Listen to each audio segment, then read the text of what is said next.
Ooh, this game's graphics are really old. And I even have to press the arrow keys to move.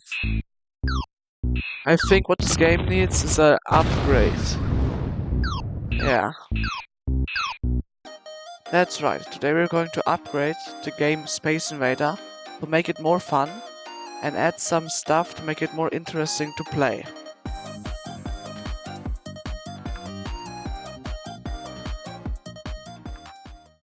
So the first thing I added, so technically it was the black background, because it's much more appealing looking than the grey one that's in Godot automatically. But the really first thing I added was the movement of the spaceship. So now every time you press D you go right and A makes you go left. But you can't go up and down like in the real Space Invader. And also, if you press spacebar, you can shoot. And there's a 1 second cooldown, unlike the original one, where you could shoot every time your bullet is destroyed. So it wasn't a fixed timer, but rather when you hit an enemy you could shoot again. If you hit the border you could shoot again. But I changed it to the 1 second cooldown.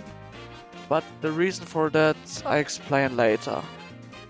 Next I added some particles to make everything more appealing looking.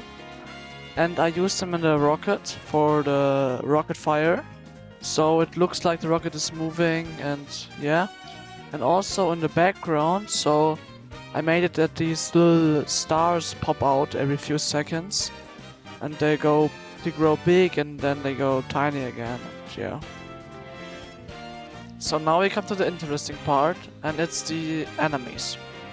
So first of all there's the purple Octopus. And his animation looks like this. Then there is the blue crab, and he switches all of the time between these two frames. And the last of the enemy is the green squid, and his animation looks like this.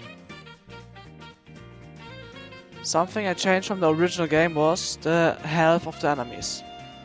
Because in the original game, every enemy died in one hit, it doesn't matter which one it was. But in this upgraded version, I changed it so that the pink octopuses have 1 HP and the shots do 1 damage, so that they're in 1 hit. Then the blue crabs have 2 HP, so the player needs 2 hits to kill them. And the squids have 3 HP, so you need 3 hits to kill them. For the enemy lasers, I wanted it so that if more enemies are on screen, they shoot per enemy less. So if we say there are 2 screens, and one screen has 10 enemies, and the other screen has only 1 enemy, in total both of these screens would shoot the exact amount of bullets per second. But the one with the 10 enemies on screen would shoot less lasers per enemy, but in total it would be the same. And I did that because I didn't want it that it gets too easy if you kill enough enemies, and that the last enemy just doesn't shoot, so that it gets not easier the more enemies you kill. And also something I like is that if an enemy projectile hits the ship's projectile, they both will cancel out each other and they both will just disappear. And because I gave the enemies shots, I also had to make a health system for the player.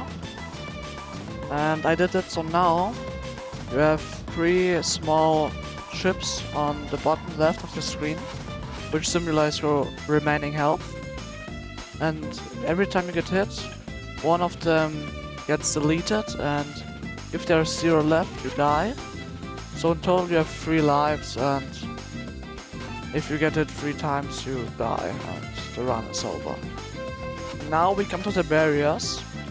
These are meant to protect the ship by blocking the enemy's projectiles.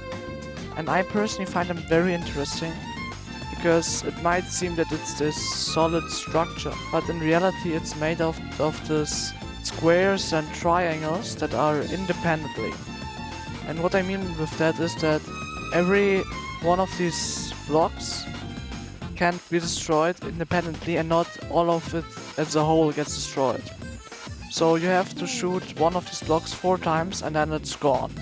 So it has also this animation where the cracks appear and it gets more and more destroyed over time. And it also works on your projectiles, so if you hit the barrier, they get destroyed and your projectile disappears. One thing to say is that nothing happens when the enemies go inside. If they shoot when they're in the side of these barriers, the shot will be absorbed immediately off the barriers, but it's not like that the enemies destroy the barriers if they go into them, or that the enemies die if they go into them. That will just not happen. Now I added an infinite level system, so every time you beat the level, a new one will appear. And I did that because I wanted to implement roguelike elements. And what I mean with that is that I want to add some level ups. That every time you beat a level, you get 3 random options of level ups you can now choose one from. So the first upgrade I chose was to increase the fire rate, so you can shoot faster. And that's also the reason why I gave the player a fire cooldown instead of the original game where you can shoot every time your bullet gets destroyed. And this upgrade reduces your current fire cooldown by 10%. So in the beginning it's 1 second cooldown between your attacks, and when you pick it once it's only 0.9 seconds. And then it's 0.81 seconds, and so on and so on. The next level up just increases your damage by 0.5. So in the beginning it's 1.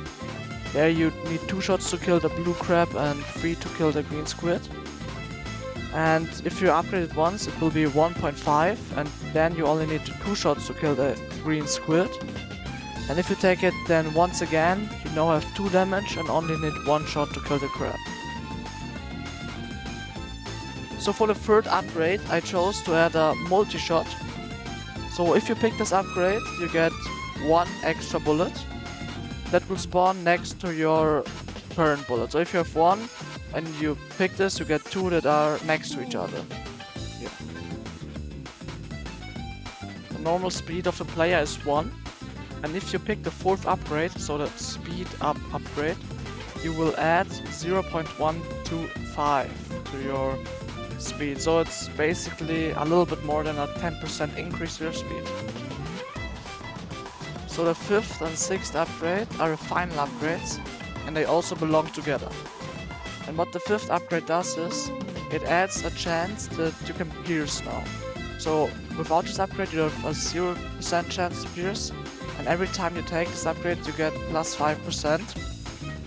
And what it does is, it adds a chance that the bullet on impact with an enemy or the barricade doesn't get destroyed, but rather just moves on. And the 6th upgrade adds a max amount of pierces you can do. So in the beginning, if you even have a 100% pierce chance, you will be able to do 1 pierce, not more. And if you pick this upgrade, you increase the amount, so you can do 2, 3, 4, 5. Now I have to make that 3 random one of these will appear after every level, and I did that by making a list, and in this list there is every single one of these upgrades. And now, before I spawn these upgrades, I shuffle this list so that every single one of these items in this list is random, and I don't know the order. And then I pick the first 3 that are in the list. And that's really nice because every single one of these level ups is only once in a list, and because I picked the first 3, there can't be any duplicates. And also one thing I did was that I only add the max pierce amount after you even have a chance to pierce. So in the beginning you can't even get the pierce amount, but only after you get the pierce chance one. So it really does something, because without the pierce chance, the pierce amount does nothing. And also, if you have 100% pierce chance, the pierce chance upgrade will no longer appear, because it will be useless if it is over 100%. So yeah. I hope you guys enjoyed the video, and if you did, please consider subscribing and give the video a like to stay tuned for the next part. And also, if you want, you can join a Discord server, the link is in the description. And see you the next time.